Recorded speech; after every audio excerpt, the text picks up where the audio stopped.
You're gonna end up eating a steady diet of government cheese and living in a van down by the river. Good evening. This is coming to you from Portland, Oregon. It's the west coast of the U.S., for all of you who don't know. I'd like to give a special shout out to my sister in the Mediterranean tonight. I'm looking at you, Greece. Tonight I'd like to talk about family pressure or expectations and being brave enough to follow your dreams. This is in response to a question from someone, now a friend of mine, who was feeling like life was leading her down an unhappy path. Her folks have a certain expectation of what her life should look like, and she has different ideas about this and what will make her happy. And attempting to appease them, she's kind of put her dreams of pursuing fine arts on hold, and this is something that's really given her a heavy heart. And the idea of a future with an unfulfilling job, being married with kids, and basically settling for what she sees as a mediocre life is a nightmare to her. While this might be a perfect happy life for some, it's just not what she wants. So she was looking for some input on how to navigate this, and this entire story was really heart-wrenching to me, so I felt compelled to share it. Hopefully it can help anyone out there in similar circumstances. These are some of my thoughts on it, with a few additional things thrown in tonight. So first, I would say, if you're almost done with university, just stick it out. Finish, and then start to do your art full-time if that's what you truly want. If you're not almost finished or just started college, I'll tell you what I did and compared to some people that I know. So when I left high school, I didn't go to university immediately. I worked doing graphic design for a few years, got my own apartment, worked all week, made money, played drums in 2 bands, and partied with friends on the weekends. It was great. It was exactly what I wanted to be doing at that point in my life, and some of the best times in my life. After 2 years, I decided I wanted to go back to college, so I went to an affordable 2-year community college for audio and video production. I studied for a few years there, transferred to a decent 4-year arts-based university, and left school when I was in my mid-20s. I had a ton of fun in college. Met really cool people, made awesome friends, some of whom I'm still in touch with today. Those were some of the best times of my life, and I'm glad I waited to go back to school, because when I did go back, I knew exactly what I wanted to study, and I enjoyed my classes immensely. Some people who go to university right out of high school don't enjoy it because they really don't know what they want to do. So they just take general studies and classes they're really not interested in. While there may be some required classes we don't fully enjoy, the whole point of higher education should be molding your dreams and doing what you love. And the classes you enroll in should mirror that desire. So if your first experience is taking crap classes you care nothing about, it's not going to give you confidence in the experience or the motivation to continue, do well, or stay engaged. Now, some people I know went to college right out of high school and graduated by the time they were 21 or 22 years old. Most of them got careers, got married, bought a house, had kids, etc., etc. As for myself, I never got married and I've not had any children yet. Here's the important bit.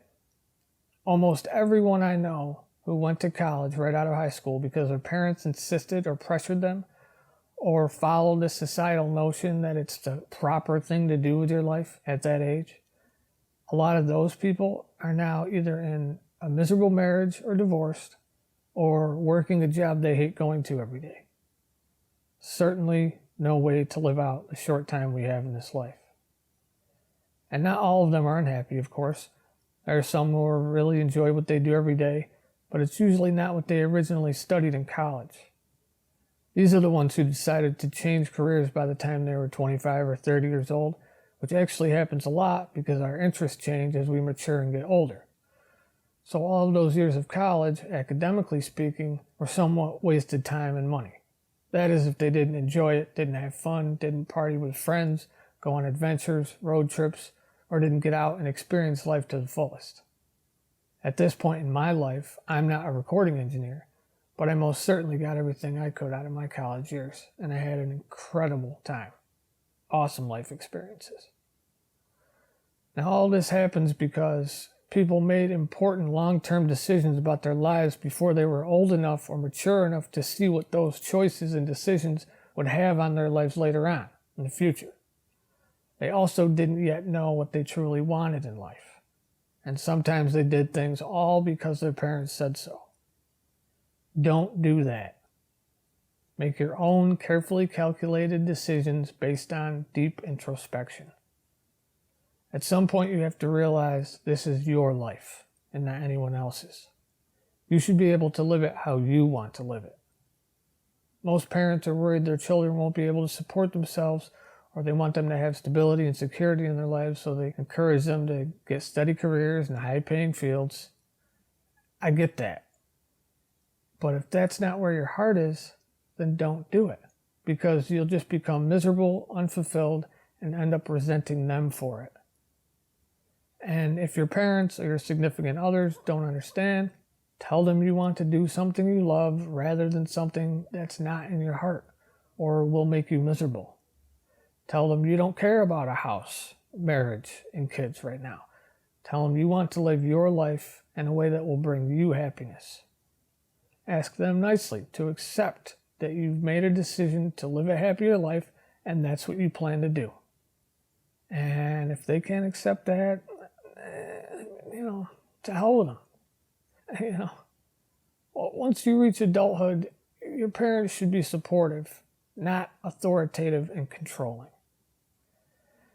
Now, I'm sure there are some people thinking, oh my God, I could never let my parents down like this and tell them how I actually feel or what I want for my life, or they would freak out so badly and potentially disown me if I tell them I have my own plans for my future. And for those of you who can't relate to this or think it's unheard of, there are definitely some parents and cultures out there that place immense pressure on people to succeed from the time they're very young, all through school, and even into adulthood in order to attain what they see as crucial or necessary lifestyles or careers. This type of thing stretches across all classes, cultures, and walks of life, obviously. But I've noticed it particularly in friends of mine who've had extremely wealthy parents. Not all, of course, but I would say the majority I've known were basically mapping out their kids' entire life from birth with little to no consideration as to what their child actually desired. It was honestly a pretty sad thing to learn about and see firsthand. I've also heard that I think Korean culture can be pretty adamant about kids' grades and the pressure they put on them to be successful and do well. I'm pretty sure I've heard the artist David Cho mention this and how it's affected him and his Korean friends, even into adulthood. I think there may even be a term for it. I can't remember. Korean shame or Korean guilt. But there's a special term for it, I think. And any Korean listeners out there, please correct me if I'm butchering that. I'm pretty sure it's a prevalent thing in Korean culture, though.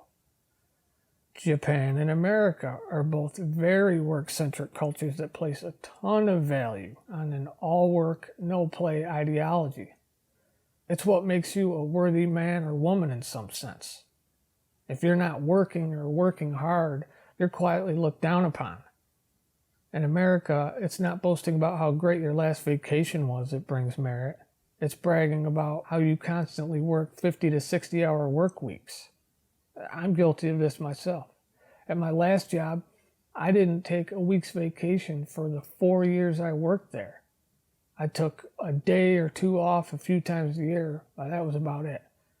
And when I left that gig, I had almost 3 weeks vacation saved up I hadn't used. I neglected to take vacation because I didn't want to potentially be behind when I returned or potentially slow up production by being absent. And that's workaholic mentality at its finest, ladies and gentlemen. I don't plan on ever doing that again, obviously, but vacations are crucial. And I'm not saying having good work ethic is an inherently bad thing. It's not at all. But when a large portion of the culture is solely based around hard work, we end up being quite dull, dimensionless people as a whole, especially when it's not a job we enjoy doing every day. So you gotta love what you do. And when there's no room for leisure, downtime, and self-discovery, what are we actually living for? Why are we doing this at all? And before anyone starts flipping out in the comments, I'm not saying this is the case with all wealthy people or all Koreans or all Japanese or Americans. Obviously, if you have wealthy parents or Korean parents who've given you full life autonomy, good for you. I'm not talking about you, and I'm happy for you. If you're a Japanese or an American worker who doesn't work their tail off, good. I'm glad you don't. Back to what I was saying about expectation. If you're in a situation with immense pressure or expectations, it may come down to you either letting them down or you ending up miserable with how they're shaping your life. You eventually have to make a decision. What's more important to you? And of course, if you think they're going to do something rash like kick you out of the house for choosing your own path in life, then obviously wait, save money, find your own place first. I don't want to learn people listening to this went and picked a fight with their folks or a significant other and got kicked to the curb because of it. So, if you're a young teenager, bide your time. Wait until you can move out, go away to school, or learn a trade you actually have interest in learning. You'll have plenty of time to be yourself and do what you want after you're 18 and well into your 20s. Now, all that said, if money and security is more important to you, then you should get a career in a field that will be lucrative so you don't have to worry about money or security. However, if you don't care about making all kinds of money, if you don't want a big house, mortgage, debt, marriage, kids, then you should only do what you love to do, whatever you're passionate about, and whatever is in your heart. Another important thing to point out with my situation was the fact that I had graphic design to fall back on right out of high school. It kind of just fell into my lap my senior year when the scheduling counselor suggested I take it since I liked art. So before and during college, I was never forced to work a minimum wage job or a job I didn't enjoy. A lot of people I knew were working jobs they didn't really enjoy for peanuts while I was doing what I loved. And I'll never discount how fortunate I've been and how much I'm still grateful for it today. Tremendously grateful. The point here is, while you're on the way to fulfilling your dreams, it might be beneficial to get some skills or experience doing something you enjoy early on so you won't have to work a shit job you hate for little reward. And these days, it's mostly what you know and not what degree you have that gets you in the door. There are a ton of skills anyone can learn just by strapping in, putting the time in, practicing tutorials, and using the internet as a tool for learning and advancing skills and knowledge. It's the work you put in that will get you where you want to go. Nothing of true worth is free in life.